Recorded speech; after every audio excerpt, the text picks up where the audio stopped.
Forex वाले में खुश आमदीद। मैं हूं आपका होस्ट आज़म अली। तो आज है फॉरेक्स लर्निंग क्लास 2। तो आज हम क्लास 2 में बात करेंगे फॉरेक्स की कि किस तरीके से कौन कौन सी मार्केट रन करती है फॉरेक्स के अंदर। मिसाल के तौर पे सबसे पहला सेशन होता है टोक्यो सेशन, जो टोक्यो की स्टॉक मार्केट है उसका सेशन होता है। वो होता है पाकिस्तानी टाइम के मुताबिक रात को 3 बजे ऑन। और ये जो टाइम बता रहा हूँ मैं आपको रात को 3 बजे का, वो होता है अप्रैल से लेके अक्टूबर तक, यानी कि 6 मंथ, 6 महीने मार्केट रात 3 बजे ऑन होती है टोक्यो की। और अक्टूबर के बाद नवंबर से फरवरी तक, यानी कि अगले 6 महीने मार्केट रहती है ऑन। रात को 4 बजे ऑन होती है मार्केट, टोक्यो सेशन कहलाता है। उसके अलावा दूसरा सेशन शुरू होता है लंदन सेशन, जो पाकिस्तानी टाइम के मुताबिक दिन 12:30 बजे ऑन हो जाता है, जो रात 10 बजे तक चलता है। उसको कहते हैं लंदन सेशन। लेकिन टोक्यो सेशन में ज़्यादा मूवमेंट होती नहीं है करेंसीज़ की, तमाम पेयर्स की। लंदन सेशन में तेज़ी होती है उसके मुकाबले में ज़्यादा। लेकिन शाम को 5:30 बजे न्यूयॉर्क सेशन ऑन होता है, जो आपका चलता है रात के 2 बजे तक पाकिस्तानी टाइम के मुताबिक। रात को 2 बजे से 3 बजे तक का 1 घंटा गैप होता है। अक्टूबर के बाद से लेकर मार्च तक जो होता है वो होता है रात को 3 बजे से 4 बजे का गैप 1 घंटे का। उसके अलावा मार्केट 23 आवर्स चलती ही रहती है, ऑन रहती है। लेकिन मार्केट के मोमेंट के टाइम जो होता है शाम 5:30 बजे के बाद बहुत तेज़ होता है, क्योंकि उस दौरानिए में लंदन सेशन भी ऑन होता है और न्यूयॉर्क सेशन भी ऑन रहता है, ऑन होने वाला होता है। तो उस टाइम में मार्केट में तेज़ी होती है। ज़्यादातर ट्रेडर्स जो हैं उस दौरानिए में काम करते हैं, उसमें ज़्यादा फ़ायदा होता है और ज़्यादा नुकसान होने का भी अंदेशा रहता है। अगर तो आपने सही तौर पे एनालाइज करा हुआ है तो आप किसी भी टाइम पे काम कर सकते हैं। लेकिन सबसे अच्छा वक्त होता है दिन 12:30 बजे के बाद से लेके शाम 5:30 और 8:30 बजे तक। इसमें मार्केट की मूवमेंट अच्छी रहती है।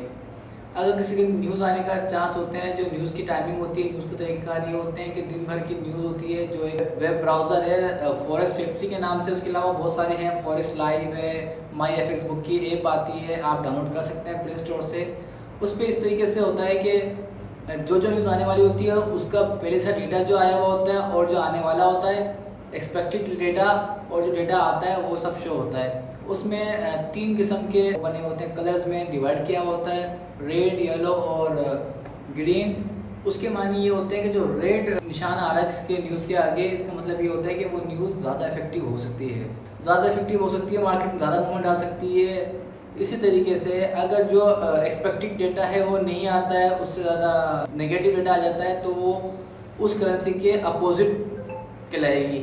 यानी कि मिसाल के तौर पर अमेरिका के अनएम्प्लॉयमेंट का डेटा है, मिसाल के तौर पे उन्होंने बताया कि अनएम्प्लॉयमेंट इस बार ज़्यादा होनी है, यानी कि वो नेगेटिव न्यूज़ है उनकी। और वो आ जाती है पॉजिटिव, यानी कि अनएम्प्लॉयमेंट इतनी ज़्यादा नहीं होती है तो वो यूएसडी के फेवर में होगी। इसी तरह अगर अनएम्प्लॉयमेंट उनको लगता है कि कम होगी और आ जाती है ज़्यादा, तो वो यूएसडी के फेवर में नहीं होगी। यूएसडी के तमाम अपोजिट पेयर जो है वो अच्छी मूव करेंगे, यानी कि वो उसके अपोजिट जाएंगे।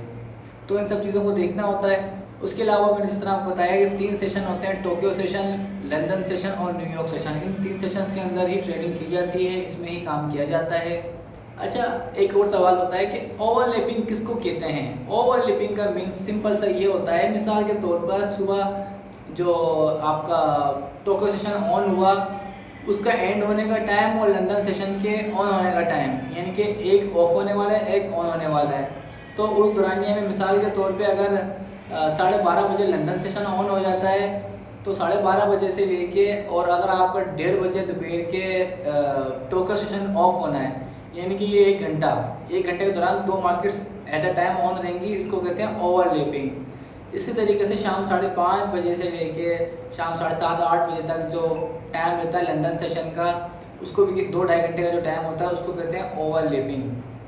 ठीक है, तो इसको ओवरलैपिंग कहते हैं। और मैं आपको बताता हूँ कि कौन कौन से सेशंस के अंदर कौन कौन से पेयर्स में आप ट्रेडिंग करके अच्छा मुनाफा बना सकते हैं।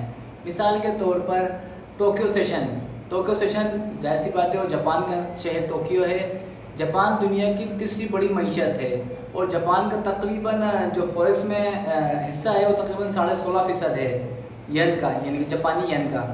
उसके अलावा जो है इसकी औसतन यानी कि मोमेंट कितनी पिप्स होती है अच्छा, पिप्स का हम आगे बताएंगे कि पिप्स किस तरीके से काउंट करते हैं और किस तरीके से इसको काउंट किया जाता है पिप्स के बारे में।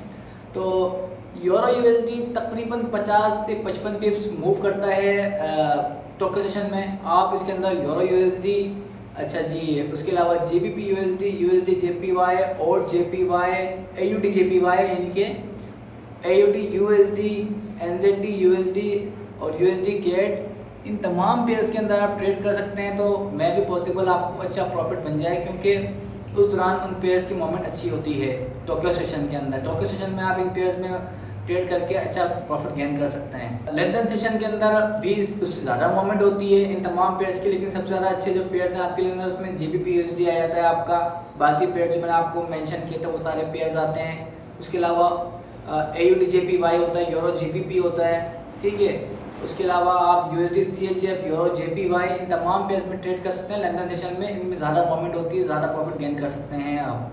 इसी तरीके से आप न्यूयॉर्क सेशन में तमाम पेयर्स में सब में मूवमेंट्स अच्छी होती है, उसमें आप न्यूयॉर्क सेशन में आप किसी भी पेयर में ट्रेड कर सकते हैं, तो आपको इंशाल्लाह अच्छा प्रॉफिट दे के जाएगा। तो आप सबसे पहले ये कोशिश किया करें कि दिन के टाइम लंदन सेशन में काम करा, उसके बाद थोड़ा सा न्यूयॉर्क सेशन में काम किया। 8:30-9 बजे के बाद मार्केट की मूवमेंट जब स्लो हो जाती है उसके बाद ट्रेडिंग रोक दें, क्लोज कर दें, वरना आपकी ट्रेड्स फंस जाती हैं। फिर आप पूरी रात गुजारते हैं, रात इंतजार करते हैं कि अब ट्रेड आएगी, मार्केट कब आएगी, कब जाएगी। और ट्रेड करने के दौरान सबसे अहम चीज़ ये होती है कि अपने स्टॉप लॉस को रिस्पेक्ट देना। ऐसा नहीं है कि हम सोचते हैं अरे मार्केट यहीं से तो अभी वापस आ गई, यहीं से तो वापस चली जाती है, तो कोशिश क्या करें स्टॉप लॉस को तरजीह दें। इसी तरीके से मैं आपको एक बात और बता दूं कि बेस करेंसी क्या होती है और कॉर्ड करेंसी क्या होती है। मिसाल के तौर पर अगर जीबीपी यूएसडी का पेयर है तो जीबीपी आपका बेस करेंसी होगा, कॉर्ड करेंसी आपका यूएसडी होगा। इस तरीके से यूरो यूएसडी अगर है या XAU USD, it means gold. किसी कोई ब्रोकर गोल्ड लिखता है यानी कि गोल्ड मेंशन करता है ट्रेडिंग के लिए, या कोई जो ब्रोकर होता है वो XAU USD ही मेंशन करता है ट्रेडिंग के लिए। तो XAU जो है वो बेस करेंसी हो गई, बेस यानी कि गोल्ड हो गया, XAU और USD कॉर्ड करेंसी हो गई। अगर मिसाल के तौर पर GBP USD का पेयर है, अगर बाई में जा रही है market, GBP USD candles by में जा रही हैं अगर, इट मीन्स कि USD वीक हो रहा है और GBP स्ट्रॉन्ग हो रहा है, ठीक है। तो इसी तरीके से तमाम करेंसीज़ का हिसाब लगाया जाता है। जितनी भी करेंसी पेयर्स हैं उनका जो सबसे पहले नाम आएगा उसको बेस करेंसी बोलेंगे, जिसका नाम बाद में आएगा उसको कॉर्ड करेंसी बोलेंगे। इट मीन्स कि उसके एवज आप वो करेंसी बाय या सेल कर रहे हैं, यानी कि GBP के एवज आप USD बाय करेंगे या सेल करेंगे, यूरो के मुकाबले में USD बाय करेंगे या सेल करेंगे, या पाउंड के मुकाबले में आप JPY को बाय करेंगे या सेल करेंगे। इस तरीके से होता है। और अगर आपको कोई भी बात समझ में ना आए तो प्लीज़ आप कमेंट सेक्शन में पूछ सकते हैं या मेरे से डायरेक्ट रब्ता कर सकते हैं, तो इंशाल्लाह मैं आपको और गाइड कर दूँगा।